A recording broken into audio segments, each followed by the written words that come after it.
smiling, you know, he already got you. She wasn't sure she was really into it, but Bobby was So you have to go through every one and see where the hell. Senate will please come to order.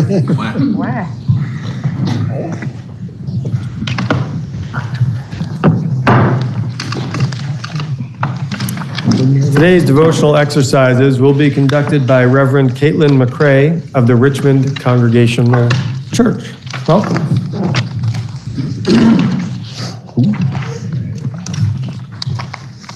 Good morning, Senators. Good morning.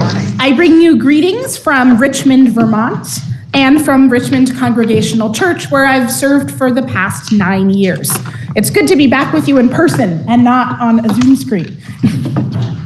So this morning I want to talk to you about dish towels, just what you thought you'd be hearing in your morning devotion. Dish towels.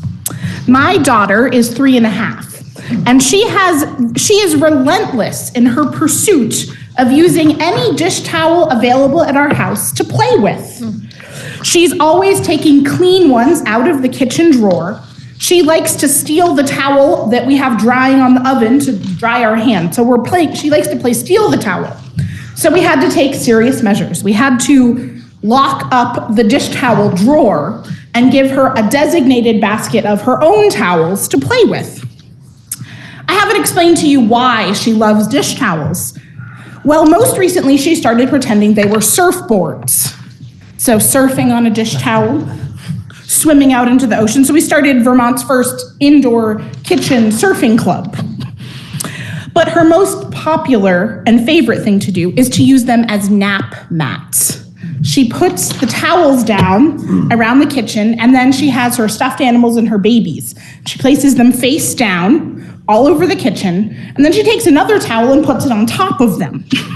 She'll lay out 10 or more towels on the floor. She's been doing this since she was 1.5, putting her babies to sleep and taking care of them. She'll even sit down and rub their backs and sing to them. It's quite a thing. Before I was a minister, I worked in shelters for the unhoused in Maine and in Washington, D.C. And one of the jobs I remember was setting up cots each night for folks who were unhoused to sleep in. It kind of reminds me of my daughter setting up her nap mats around the kitchen, carefully making sure there's space and a place for people to rest for a short time. When I worked at the shelter, we'd pick up the cots every morning, mop the floor, and get the room ready for the rest of the day. Similarly, we try to get my daughter to clean up the dish towels, clean up the napping zone, and sometimes we're more successful than others. Such is the way of life with a 3-year-old. And so this is my prayer for you. In this legislative season, as you approach crossover next month, I invite you to pause and remember and consider the humble, mighty dish towel. Consider the creative tools and possibilities for caring for others, especially our most vulnerable Vermonters, that can be found in ordinary places, but perhaps used in new and unexpected ways. May the spirit of legislative wisdom guide you and give you vision and strength and peace and fortitude and hope. Amen.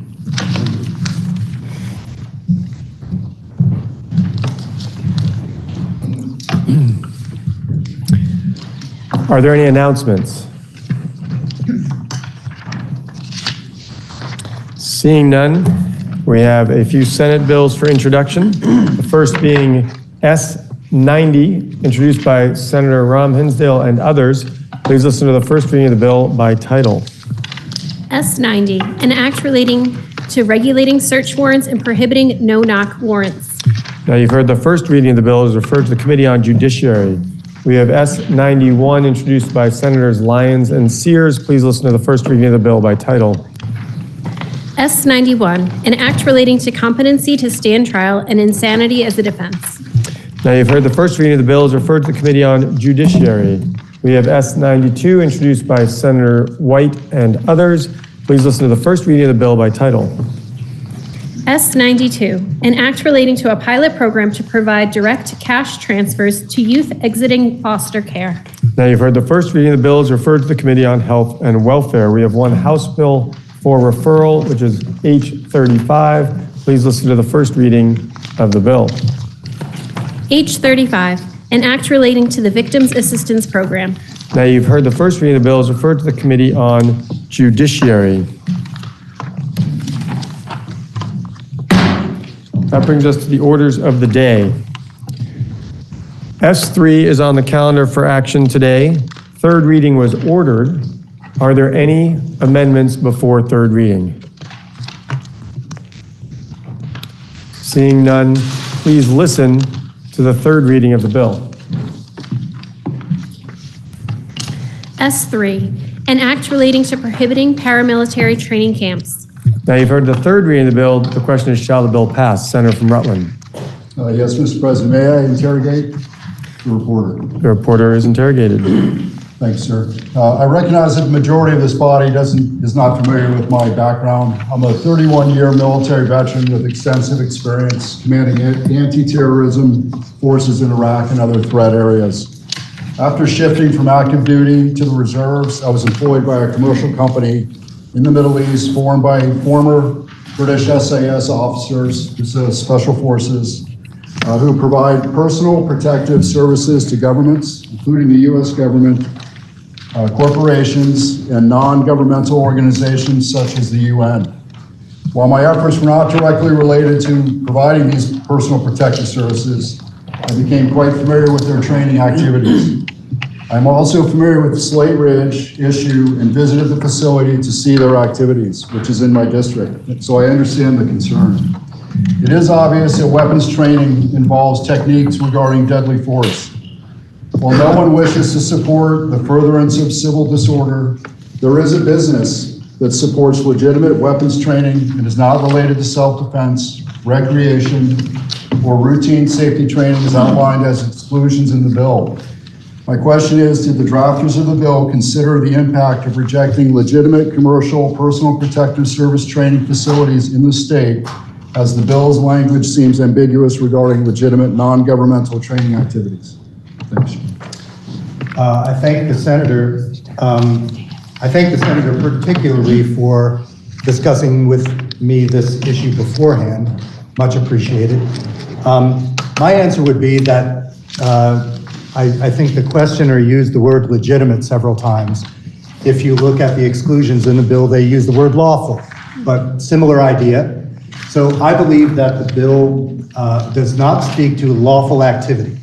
And it does use self-defense, but in our laws, we talk about defense of self and others. So I view the kind of company that the senator is talking about as a lawful activity under our current laws, and therefore not creating civil disorder, which is where the bill aims. So you could, I suppose, have a group of actors who have in mind civil disorder, but who camouflage themselves as legitimate security forces.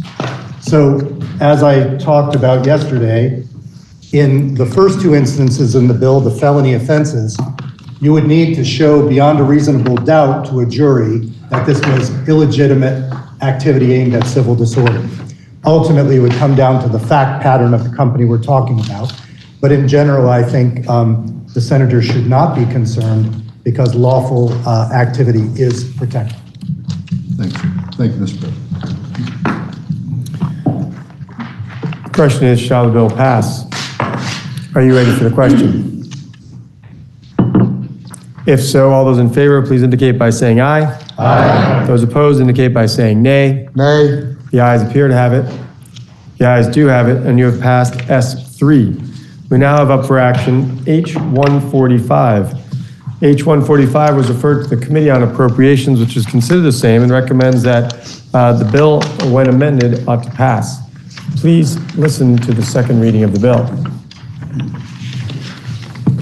H145, an act relating to fiscal year 2023 budget adjustments. I've heard the second reading of the bill, and for the report from the Committee on Appropriations, the Senator from Caledonia. Thank you, Mr. President. I will try to go through this rather quickly because yesterday at the Committee of the Whole, I hope I gave a fairly detailed explanation of what is in the budget adjustment. This bill is exactly what it's designed to do. It is making adjustments to the FY 2023 budget based on actual experience to date. And when we're building a budget, as I had indicated, we're using estimates and assumptions that sometimes are 12 months or older or more. And so you're going to see, for example, caseload adjustments. In one case with its Medicaid is higher, but for childcare, the caseload came in lower than estimates. So I want to just be clear that some of the ups and downs are not necessarily, should not be interpreted as a reduction in benefits per se. It's more a matter of the estimates came in one way or other, either too high or too low, and therefore we're moving money around where it is needed.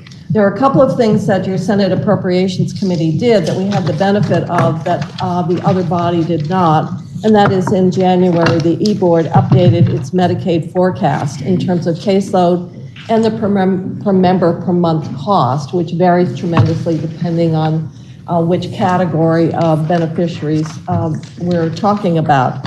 And so there's a fairly significant up, and in the Medicaid, in the DVA, Vermont Health Access Department. And the thing that is complex about Medicaid is it's called global commitment, and the global commitment figure actually includes both the state match and the federal match. And we have to appropriate through the Agency of Human Services Secretary's Office first, and then it moves out and appropriated to the individual departments. Sometimes it's aging and independent living, or particularly, but primarily to the Department of Vermont Health Access. The other area that we added language, and we knew that it needed to be done, and was with agreement with the other body, that we picked up the language to deal with the retirement language that was necessary. As I mentioned, last year we passed a very large bill to address the underfunding of both our pensions and to start pre-funding our OPEB or other post-employment benefits, which is really health coverage for retirees. And so there's language. We added a new group for correctional officers, and so the language you'll see is referencing Group G, which is a new group that was created as part of this new bill. Also, we had to true up, and we knew we had to, the payment into the teacher's retirement for current normal retirement mostly, and that was $800,000. And that language around the pensions was not included in the House-passed version of the bill, but it was something that we needed to do. The other area where we had some changes would be the Justice Reinvestment II. This body has put a lot of work into reducing our reliance on incarceration, and by utilizing fewer out-of-state beds, we have saved money, but we have used that money to make investments in community-based support services to promote success after release and reduce the rate of recidivism, which used to be quite high. So there is money in the Justice Reinvestment II, as you will see. Money is going to the Network Against Domestic Violence, the Community Justice Centers, the Offender Case Management System, and another case management tool and data, because one of the things that has been very lacking is really the data to help us formulate good policy in the area of corrections.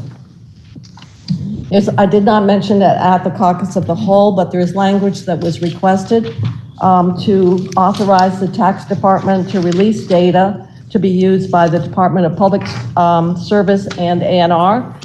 That is to give more data to help with the analysis needed to address the efforts to reduce thermal emissions in the state.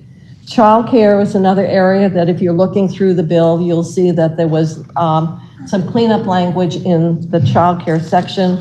We had done an appropriation to BSAC, but it was a way that tied it back to employment, and the timing just didn't work for the source. So we fixed that at VSAC. There are only 9 students, but it was just a technical correction because of the timing constraints of the federal money that had to be spent by a certain date. The other area that we also changed or clarified, and that was some of the loan repayment language, and so there's a section in there that helps clarify that and who can receive that benefit. We also, because we changed the parameters and also the dates to get the money out. We added upfront money to get a lab set up to do cannabis testing, which was really necessary after the experience of a product that was contaminated ending up in stores. The other area that we also considered, and that was the other body had reserved money for organic farmers, and the committee felt that that was an area, it was a new program, and it really needed more time and attention. And so even though it's not here, as I said yesterday, our agriculture committee is taking testimony and getting the data in terms of, we're going to set up this program. What is the right amount of money? What are the parameters? How would it take to administer it? What would be the benefit outcomes that would hope to be achieved? So that is not in the bill as we have passed it out for action today, but it doesn't mean that that is not going down a parallel track. The other area, and I'm going to get into more, and that was around the housing. And as I mentioned, we did make some changes there. First of all, we had a federally funded emergency rental assistance program. And that was, I think, it came in 2 tranches, and it was over $200 million, I'm sure, in total, but 150 in the last go round. And we were able to set up programs and benefits that we could not have ever supported without federal funds. And this money was available in the context of a public health emergency. And just like Medicaid, we are now having the end of that public health emergency as it's been declared by the federal government. That is why, in the case of Medicaid, the caseload got so large is because with the, there was a kind of a requirement that we could get the benefit of a higher match for our Medicaid program. But that match came with a requirement that we did not do any redeterminations of eligibility. So, in fact, that caseload has not been subject to review for continued eligibility. And so that's another way in which we have gotten money through the federal public health emergency. So the program that was funded with these federal dollars ends the end of March. And the question is, and the plan, and we've discussed it in joint fiscal, is what happened after March. And in the budget that we passed for 23, there was $15 million to address what would happen after the shutdown of that federal program.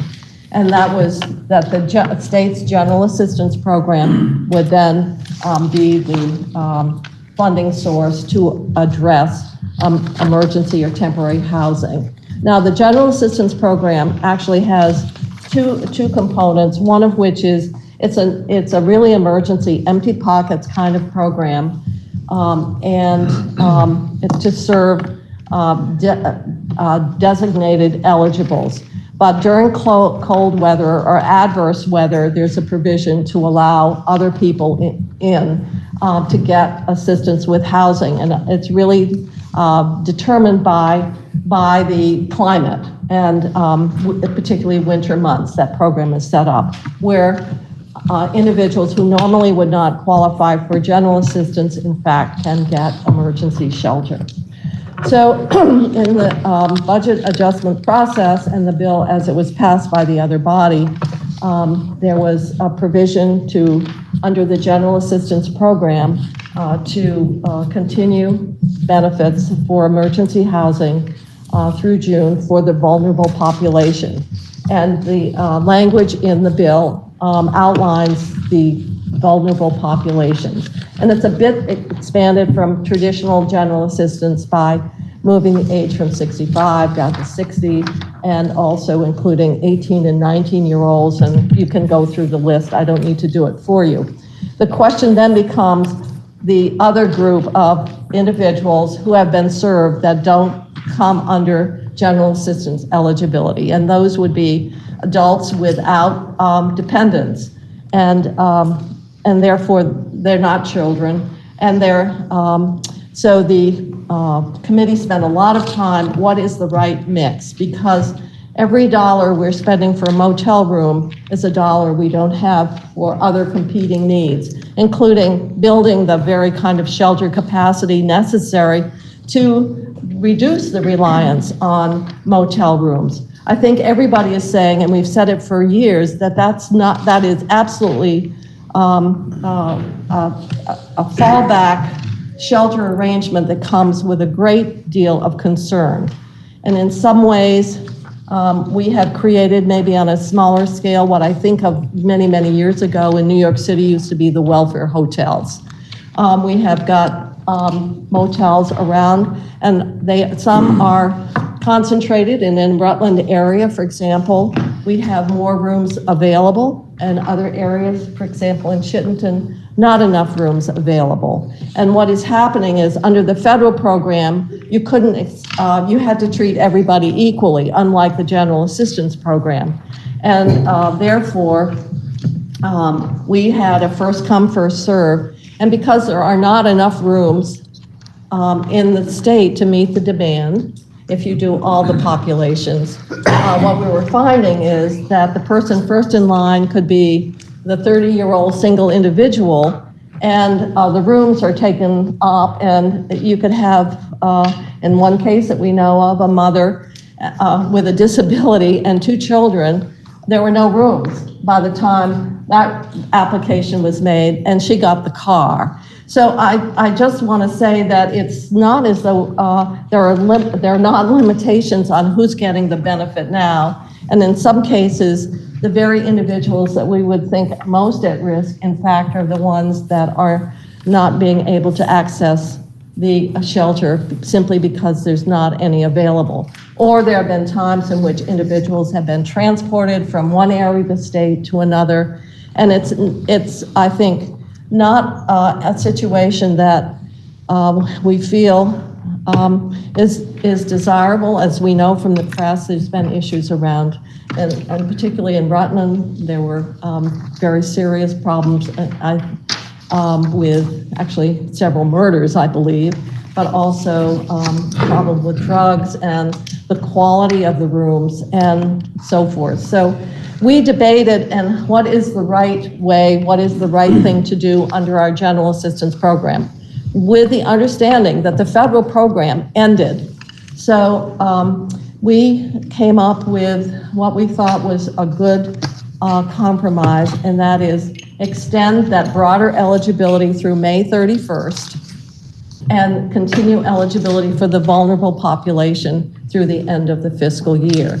We took the money that would have gone to pay for motel rooms for the expanded group in June and said that would be devoted toward building more emergency shelter capacity. This is always the challenge, and what is the right balance. So this, as you will see, we're funding the temporary or emergency housing at it's a total of 18 million, but part of what we also want to recognize is that 4.8 of that was already appropriated in the budget as part of that 15 million.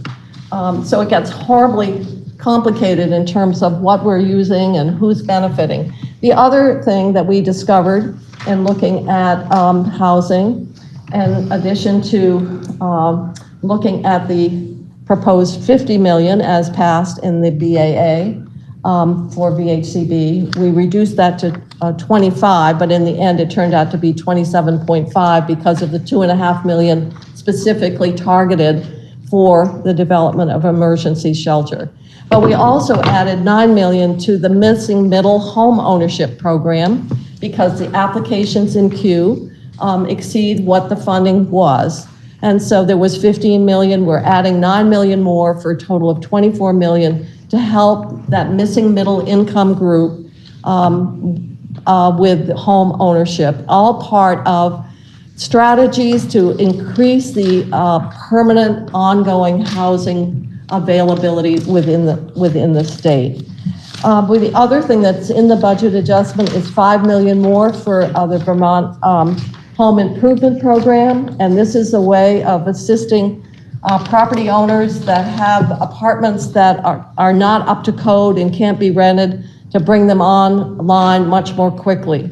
Obviously, construction or major rehab projects take a lot more time. So we have, over the course of the last several years, put $320 million into housing. We have put, and that's to get permanent housing. Contrast that, since the pandemic, we've spent almost $200 million in buying motel rooms. It is a huge amount of expenditure that has gone in with no longer term benefit in terms of building housing capacity. And it's with that experience that we are making these choices about where you're spending the available revenues that we have. And some of these dollars are one-time. Our revenues are coming in higher. We're still seeing the benefit of all those federal dollars flowing through the Vermont economy. But we're really very cognizant that at some point we're going to unwind, and we're going to have some very different, we do not want to build a base of spending that we're going to have to really address at some point and end up reducing benefits, which some of us who have been around here a while have actually had to do, and it's not a pleasant exercise. So there's housing in a variety of ways, and that 15 million has gone out and will go out in a variety of ways, in addition to the 4.8 that I mentioned would go toward emergency housing. There's 3 million to OEO for CARES housing vouchers. And I think that in the end, we try to think about how we use the budget adjustment to address housing needs in a broader way. We've funded multiple strategies. I realize that there's been some discussion about how much should we advance to BHCB. Housing has been one of our top priorities. And we consider that because, as I mentioned, every dollar that we obligate today is a dollar that we don't have available to put within that overall 24 budget prioritization process. And let me tell you, we've got some very difficult choices ahead. We have got, in terms of what we are funding and the level of funding.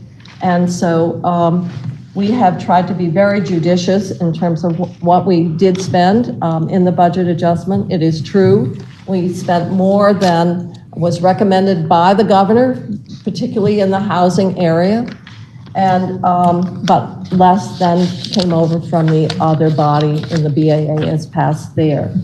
So I would point you to the documents that are really most important, and I gave them out yesterday. This is a one-page summary that tries to take a 60-page document and put it on one sheet, but a lot of text goes with it, and this is just a way of distilling for your benefits, kind of like a Cliff Notes for the budget or an executive summary. The web report helps you walk through the changes that were made in the appropriations. And once again, I want to stress some of the things that look like a down in the Senate ended up being adjustments. As I mentioned, like in case management, the House passed budget actually funded 6 months, and we only had to fund 1 quarter. So it's still an increase, but it's half the amount that was in the BAA as passed by the other body. So some of those, just be careful in the end, look at what we're doing, and there are descriptions that can help kind of walk that through. And then of course, the other document that's really important is the addendum that is really the entire bill. So hopefully with the web report and the one-page summary, we've given you a sense of what is in the budget adjustment, what we did not include in the budget adjustment and why, and a sense of the deliberations that your appropriations committee undertook to get the budget adjustment that you have as we're presenting today. And the vote in committee was 7-0-0, and we hope you will concur. Thank you. Now you've heard the report of the Committee on Appropriations. The question is, shall the Senate adopt the report of the committee? Roll call. Roll call has been requested. Senator from Franklin. Thank you, Mr. President. As many of you know, at the caucus of the whole, I had some concerns about the Budget Adjustment Act, and particularly with respect to the use of the housing money. I want to just congratulate the Chair of Appropriations and her committee for doing a masterful job of working through a very difficult and complex situation, and an unusual situation. You know, we normally think of a Budget Adjustment Act as just that. We're going to adjust the prior year's budget, and then we're going to do the real work when it comes to the budget for the upcoming fiscal year. But we're in a housing crisis, and I understand that. And I understand perhaps the need and the rationale to do some things that perhaps are a little bit different or done in a little bit different way than we've done so in the past. I remain concerned about some of those ways, and I may offer an amendment before third reading. But in the totality of things, as I look at it, I'm comfortable to go ahead, and I do intend to support the Budget Adjustment Act as presented. Thank you, Mr. President. Question is, shall the Senate adopt the report of the Committee on Appropriations? Are you ready for the question? Roll call was requested by the Senator from Bennington. With that, shall the Secretary please commence to call the roll?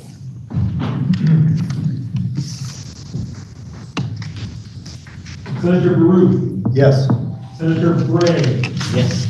Senator Brock. Yes. Senator Campion. Yes. Senator Chittenden. Senator Clarkson. Yes. Senator Collmore. Yes. Senator Cummings. Yes. Senator Gulick. Yes. Senator Hardy. Yes. Senator Harrison. Yes. Senator Hashim. Yes. Senator Kingo. Yes. Senator Kitchell. Yes. Senator Lyons. Yes. Senator McDonald. Yes. Senator Mazza. Yes. Senator McCormack. Yes. Senator Norris. Yes. Senator Perschlick. Yes. Senator Ron Hinsdale. Yes. Senator Sears. Yes. Senator Starr. Yes. Senator Pihosky. Yes. Senator Watson. Yes. Senator Weeks. Yes. Senator Westman. Yes. Senator White. Yes. Senator Williams. Yes. Senator Renner. Yes. Please listen to the results of your vote. Those voting yea, 30. Those voting nay, 0. And you've adopted the report of the Committee on Appropriations. The question now is, shall the bill be read a third time? Are you ready for that question? If so, all those in favor, please indicate by saying aye. Aye. Those opposed indicate by saying nay. The ayes have it, and you have ordered third reading of H 145. Senator from Addison. Thank you, Mr. President. I would move that the rules be suspended and that confirmations listed on page 51 of today's calendar and not underlined be confirmed as a group without report and without debate, and then that we take up the two that are underlined with report and with debate. I will rephrase that slightly because the motion is singular with respect to the confirmations that are not underlined, to be had without report and without debate. So the senator from Addison has moved that the rules be suspended and that the confirmations listed on page 51 of today's calendar and not underlined be confirmed as a group without report and without debate. Are you ready for the question? If so, all those in favor, please indicate by saying aye. Aye. Those opposed, indicate by saying nay. The ayes have it, and you have suspended the rules, and that the confirmations listed on page 51 that are not underlined are confirmed as a group. It is up to the senators, either senator from Finance or the senator from Judiciary, if either would wish to rise to do a confirmation. Senator from Washington has risen to give the report for Mr. Kevin Gaffney of Jericho for the Commissioner of the Department of Financial Regulation, for the report of the Commission for the committee, Senator from Washington. Thank you, Mr. President. Waiting for you to pass the paper somewhere. I rise to present and support the appointment of Kevin Gaffney to be the Commissioner of the Department of Financial Regulation. Mr. Gaffney was born in Connecticut. He graduated from John Jay College, and he has been a Vermont resident since 1994.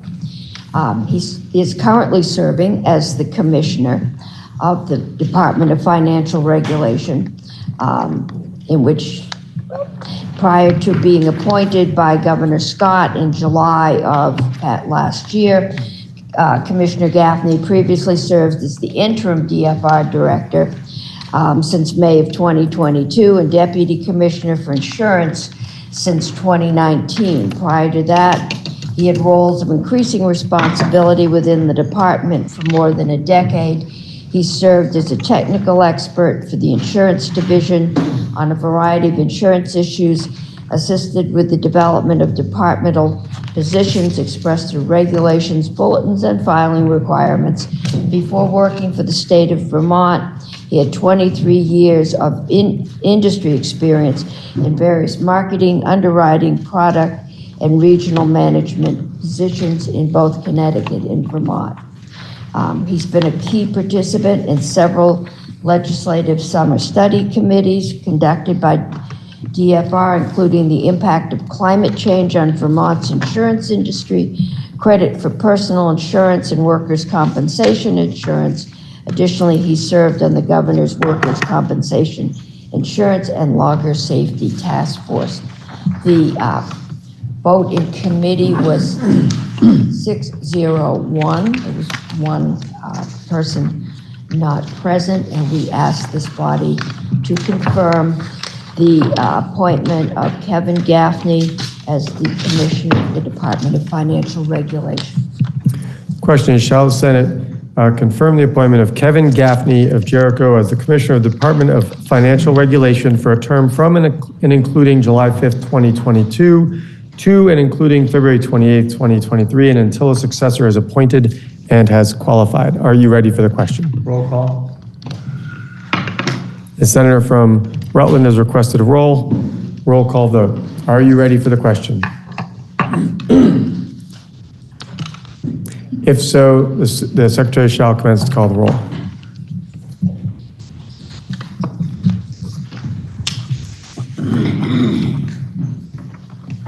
Senator Baruch. Yes. Senator Bray. Yes. Senator Brock. Yes. Senator Campion. Yes. Senator Chittenden. Yes.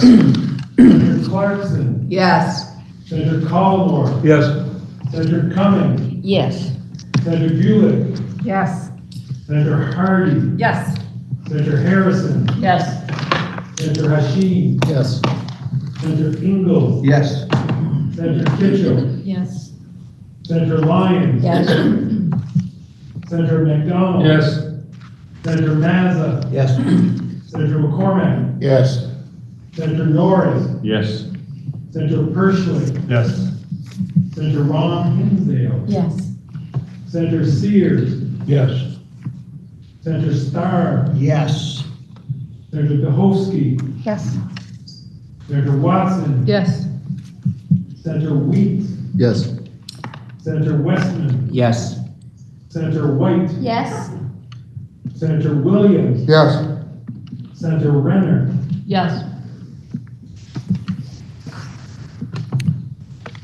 Please listen to the results of your vote. Those voting yea, 30. Those voting nay, 0. And you have confirmed the appointment of Kevin Gaffney as a Commissioner of Department of Financial Regulation. We now have before us the report, the confirmation of Jennifer Barrett as the, of Newport, Vermont, as a Superior Court Judge.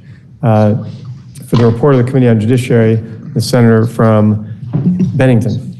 Thank you, Mr. President. It might be a good idea to go through how a judge gets to the confirmation point by the Senate in Vermont. There's a judicial nominating board made up of legislators, members of the bar, and citizens appointed by the governor who go through any applications of people who would like to become a judge. It's a very thorough process. Many of you have served or do serve on the Judicial Nominating Board. And folks who are considered qualified are then forwarded to the governor's office. The governor then interviews all or some of them and picks one person depending upon the vacancies. There will be later this session 3 more vacancies, so we might expect more appointments. The process for the Judiciary Committee has always been to thoroughly interview, speak with the candidate for judge. Most of the time, unlike the federal system, the person has already been a judge, maybe for a couple of months, maybe for a longer period by the time we get to confirm, because once the governor makes the appointment, they can become acting as a judge. But if we don't confirm them before we adjourn, they then can't continue as a judge. That's the process. We've used it for years. Most of the time, quite frankly, we don't hear from the public. We always give time for the public to have comments, the public to send us emails or whatever method they want to approach us about. But usually there is little controversy. With Judge Barrett, there was some controversy, mainly from the defense bar. Some had concerns about her prosecutorial, called her overzealous in some of her prosecutions. Some were also upset that the governor has appointed so many former prosecutors to positions as judge. So I think, and I'm speculating here, but I think that was some of what was going on with this particular confirmation. We heard from a number of witnesses, and I did not bring the witness list with me, but I can assure you that there were a number of folks who spoke on her behalf and against her appointment. A little bit about Jennifer Barrett. She received her Bachelor of Science degree from Champlain College in Computer and Digital Forensics in 2008. In 2010, she was an instructor and guest taught school law at a New Hampshire high school. In 2010, she served as an intern in the New Hampshire Attorney General's office. In 2010, she also served during that summer as an intern in the San Francisco Public Defender's office. And in the fall of 2010, she served as as an intern with James Ware, Chief Judge, United States District Court in Northern California. She received her Bachelor of Science magna cum laude from, a Juris Doctor in 2011 from the University of New Hampshire School of Law in Concord, New Hampshire. She then went on to become an Assistant State's Attorney in Bennington County in 2011 and continued as an Assistant State's Attorney in other counties until she was appointed or elected as Orleans County State's Attorney in February of 2015, where she served until her appointment as a judge. Mr. President, if I might, I'd like to read from a letter that the committee received from David Slay, a well-known defense attorney in the Northeast Kingdom. You may. Thank you, Mr. President. David Slay went on to tell the committee that I have known Judge Barrett for about 10 years, dating back to her time as a deputy prosecutor in Orleans County. For the last 8 or so years, I have worked with her extensively in her role as the elected Orleans County State's Attorney. While she and I did not always see things eye to eye, and it would be unnatural for she, a prosecutor, and I as a defense lawyer to share a mutual perspective, I've always admired her incredible work ethic, her devotion to her constituency, and her unfailing honesty and integrity. I unhesitatingly and enthusiastically recommended her to Governor Scott when he asked about her potential appointment to the bench. I've heard grumblings from some of my defense bar colleagues about Judge Barrett's prosecutorial approach. Nothing she ever did was untoward or outside the bounds of the law. She used the prosecutorial tools the legislature provided her. We can discuss another day whether it was wise for the legislature to increase the number of offenses with potential life sentences threefold, to authorize holding people other than those facing life sentences without bail. Those laws and others have significantly increased the burden on defense lawyers. But it is a defense lawyer's job to push back when prosecutors are asking the court for rulings they view as unwarranted. Losing those arguments shouldn't generate literal reactions toward a prosecutor. Mr. President, the committee vote in judiciary was 5-0-0, and we urge the body to confirm Judge Barrett. Now the question is, shall the Senate confirm the appointment of Jennifer L. Barrett of Newport, Vermont as a Superior Court judge for a term from and including September 23rd, I apologize. I'm sorry, can you No, you're absolutely welcome to debate. Senator from Chittenden Southeast. Thank you, Mr. President. May I interrogate the senator from Bennington? The senator from Bennington is interrogated as a reporter of the confirmation. Mr. President, I would wonder from the senator from Bennington if the committee heard from any Black Vermonters about the nature of this appointment. I do not think so, Mr. President. I think the emails we received wouldn't tell us what race those individuals were, though. So we did hear from about 5 or 6 individuals who were all Caucasian, but I don't know the people who sent us emails. I think, and I can stand to be corrected by a member of the committee. I thank the member.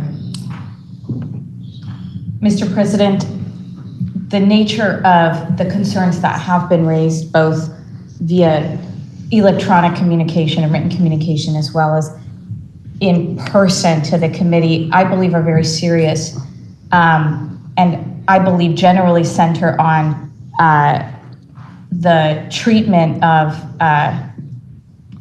the person in question's partner of Black Vermonters. And it concerns me greatly that in the discourse and line of inquiry around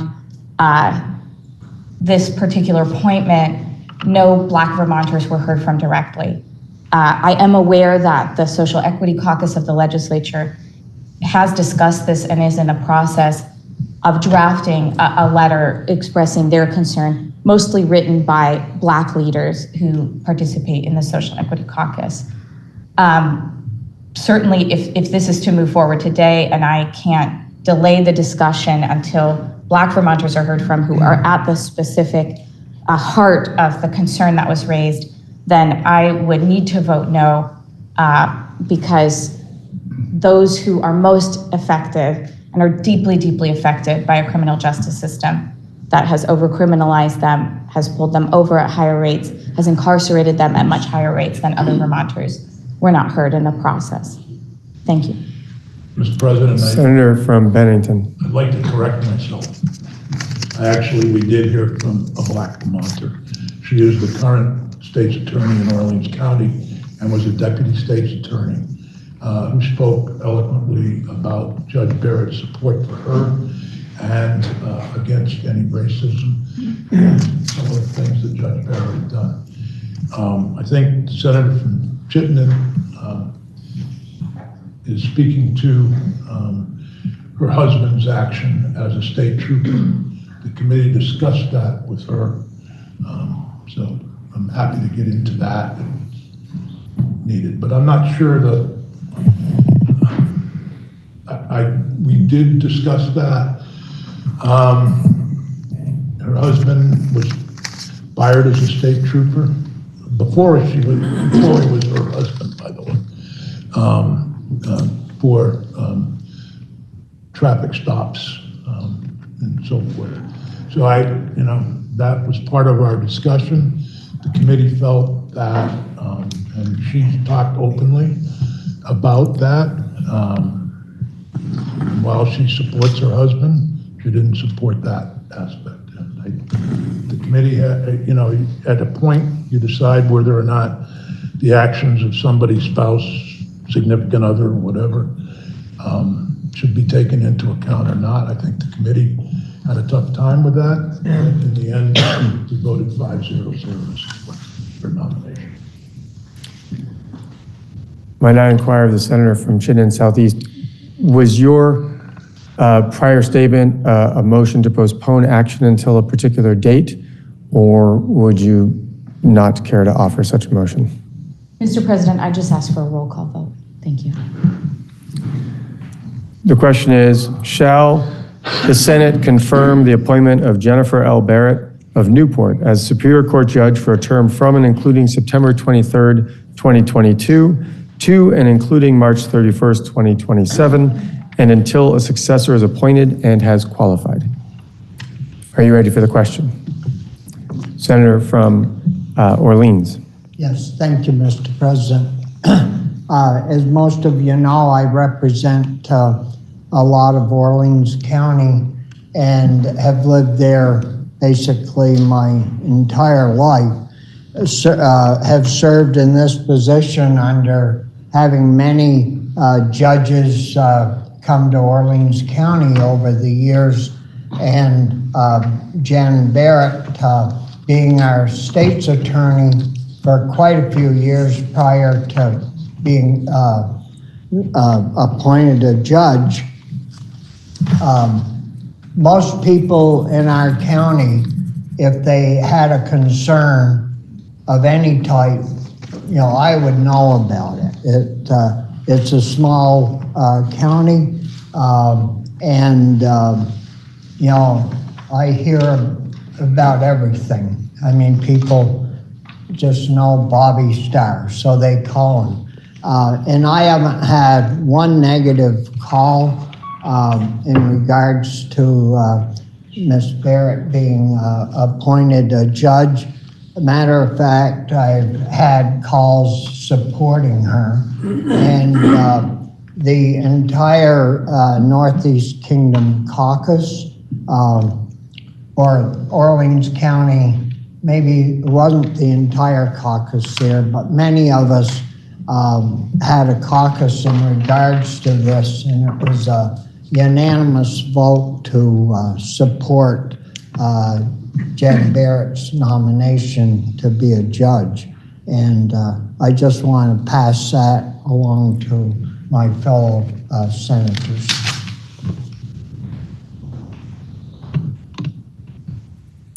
Question is, shall the Senate confirm Jennifer L. Barrett of Newport City as a Superior Court Judge from September 2022 to and including March 31st, 2027, and until a successor is appointed and has qualified? Senator from Chittenden Southeast. Mr. President, having heard some of the discussion, I do remain unsatisfied that this appointment proceed without the committee hearing from Black Mag. I understand there may have been a Black person who has testified in this regard, but I do know of people who are not used to our process and its timeline, who are trying to be heard on this matter before a decision is made. And I would ask that a decision in this regard be postponed. And I would look to you to see if I need to name a specific date. Mr. President? Is there a point of order? Point of information, rather. So the committee has voted to send this to the Senate floor. So if I'm understanding my colleague from Chittenden Southeast, I believe she's talking about a motion to send it back to committee to take more testimony? Let me clarify with the secretary. I don't believe that's the case, but let me just make sure.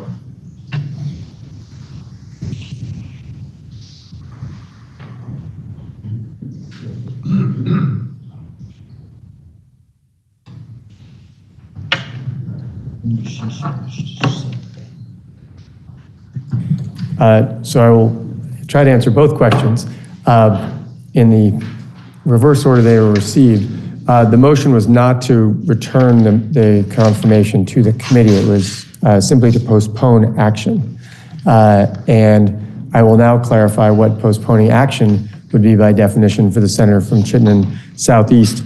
A motion to postpone action would put it under unfinished business for the next legislative day. There is the option of also postponing it until a date certain, or to postpone indefinitely, each of which has a different consequence. Mr. President, because we are coming up on the weekend, I believe one legislative day would satisfy my concerns, and I could return to those who are trying to be heard to communicate to the entire body their concerns. So I'm not asking that the bill be returned to committee, but that those who would like to raise concerns have at least 3 days to make that happen. Thank you, Mr. President. Senator from Bennington. We'll declare a recess until the fall of the gavel.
The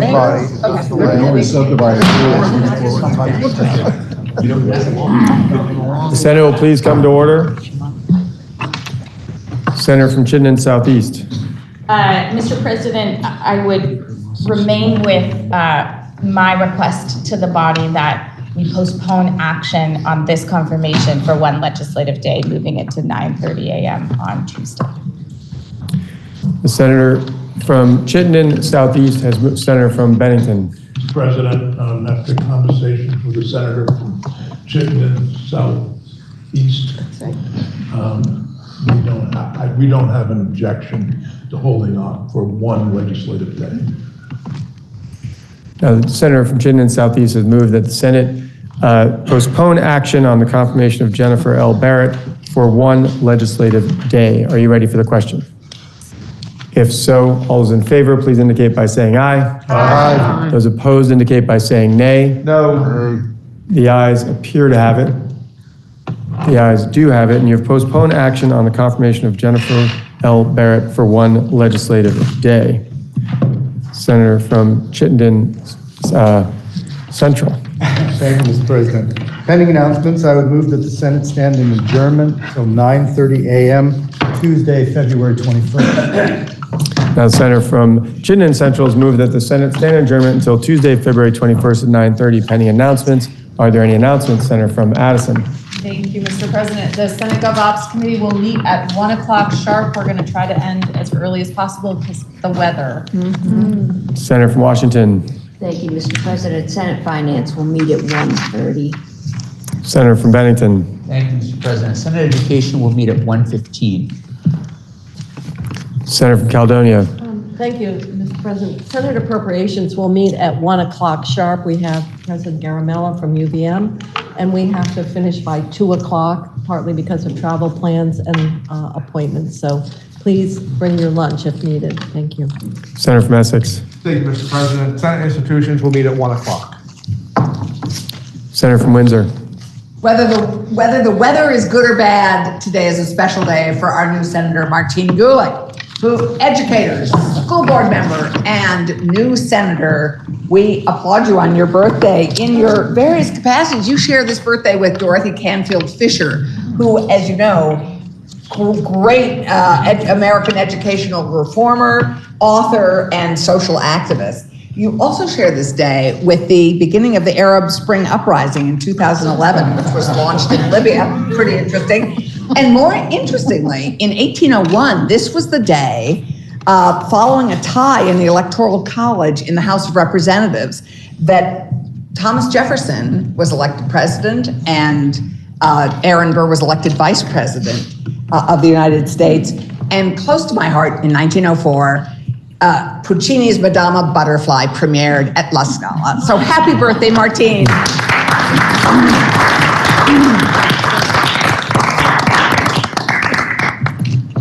Are there any other announcements?